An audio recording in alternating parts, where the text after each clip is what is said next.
ambush.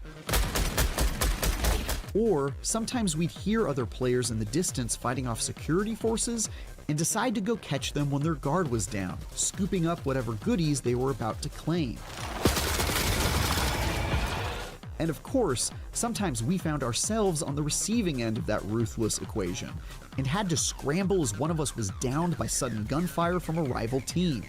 These moments are when the PvP magic really shines and leaves you with stories to tell your friends, like the time my group got entangled in a 9-player free-for-all and came out unscathed thanks to some well-timed smoke grenades.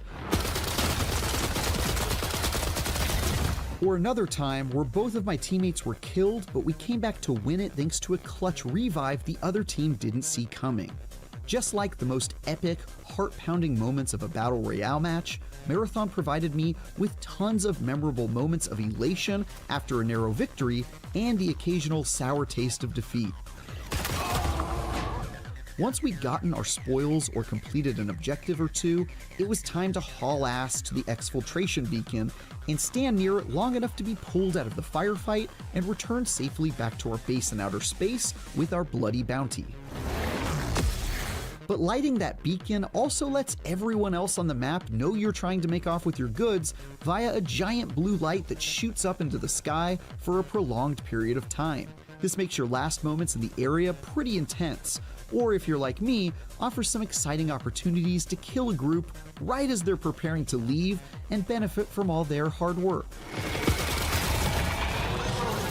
The downside of Marathon's To the Victors Go the Spoils reward system is that, in a pretty short amount of time, those with skill will enter fresh matches with gear that easily outmatches less skilled players, making them even less likely to be able to pull off a victory. Bungie's gone out of its way to try and make it so a poorly geared squad still stands a chance against those with better loot if they play well, and you can always simply employ the strategy of avoiding other players until you've got a few extractions and some at least decent loot under your belt. But even so, it seems like it could get pretty demoralizing in short order if you run into a bout of bad luck and start to feel like you'll never catch a break. I was lucky enough to win the vast majority of my matches, and after the initial hump of stockpiling some basic equipment in my vault and unlocking a few permanent upgrades to make the going easier, I felt like even if I fell in battle and lost all my best stuff, at least I'd have some adequate backup gear to recover with. But that won't be the case for everyone, and I wonder how big the chunk of players will be who simply run into a brick wall in their first few hours, log off, and never return. At least in Escape from Tarkov, you've got your Kappa case to hold your most valuable items and protect them from being lost on the battlefield. Marathon has none of those safety measures, instead opting for a system where you're given a sort of pity loadout called a sponsored package, which sets you up with some basic gear after you've been quite literally bled dry. This definitely helps ice the wound of a string of bad luck, but might not exactly be the most comforting consolation prize.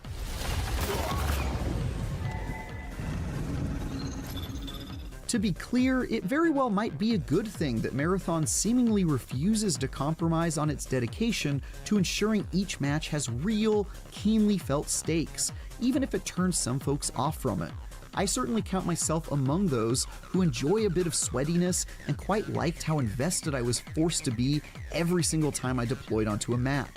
But they definitely risk a situation where it feels like the rich are getting richer and the poor are getting poorer, to the detriment of those who are on the unfortunate side of that brutal equation.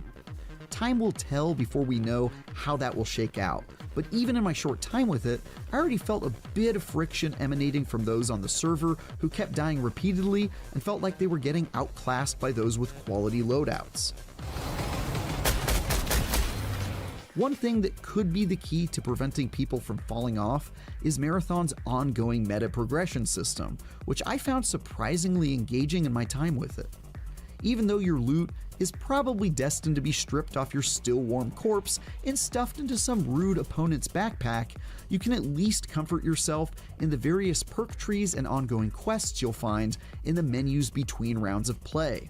You might not have made it back alive from your most recent escapade, but maybe you were able to loot some chests from a specific part of the map, or complete some other objective in your quest log before you went cold. In that case, you can at least still make your way through the faction quest lines and upgrade systems, which unlock new bits of story and improve your reputation with each of the 3 groups who have taken a marked interest in your progress. Doing so grants you perks that make the going a bit easier, like those that let you buy slightly better gear from the vendor in case you find all your existing loot confiscated by the enemy. Elsewhere, despite some clear indications that some kind of plot will be included in Marathon, even though multiplayer mayhem is plainly the focus, it's still unclear to me how much that story will matter or deliver something that makes me want to progress beyond just finding better weapons to use. As a mercenary called a runner, your consciousness is repeatedly uploaded to a synthetic body and sent into dangerous territory in search of riches. Beyond this basic premise and some really cool details, like how your artificial bodies are sewn together out of synth silk by robotic caterpillars, there wasn't a whole lot to go off of, and I could easily see this not being an area of particular focus for Marathon. That said, the world Bungie has built is every bit as beautiful as it is creepy and dystopian, and there are moments where they satisfyingly hint at the events of the Marathon trilogy from the 90s. But Bungie also told me that they're not entirely following the events of the original games, and what little I saw did only slightly more than pay lip service to the world. Another question is just how much support and longevity we can expect from Marathon. Bungie has earned its reputation for mastering the live service model over the past decade of Destiny, and shows no signs of letting players down here, as they told me they already have plans to support Marathon with new maps, weapons, characters, and more as they develop it. But as always, there's the question of whether they'll do so at a fast enough pace to appease ever-ravenous players. And importantly, Marathon also plans to use the seasonal reset model found in the likes of Diablo 4, where you'll be stripped of your loot and progress at the end of each season to do so again with new content and a new meta to mix things up. While I could definitely see this working for Marathon, there's always the question of how they'll manage to incentivize making that arduous climb from scratch each season. After playing enough Marathon to get a pretty good feel for it in its alpha state, I'm already fairly confident it'll scratch the Bungie PvP itch that's been left unscratched for a number of years now.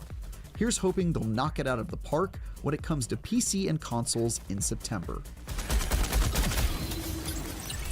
For more gun-toting action, check out our preview of upcoming heist simulator, Den of Wolves. Or if you'd rather mix things up with Mario and friends, our first impressions of Mario Kart World. And for everything else in the world of video games, stick with IGN.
Play it day one with Game Pass.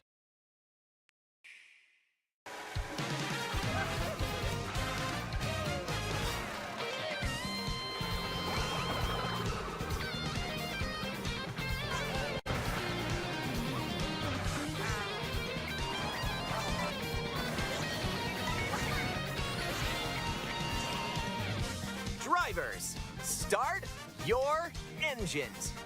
Welcome to the Mario Kart World game, available exclusively on the Nintendo Switch 2 system. What kind of races await you? In Mario Kart World, you'll aim for first place in each Grand Prix. But why stop there? Across cities, plains, a desert, and even the ocean, you can drive virtually everywhere in this fully interconnected world. Races are held on courses scattered throughout various regions that span this world, and you can freely drive between them. There's a lot in store, and we're only at the starting line. Let's introduce some of the courses that are waiting for you. Here we go!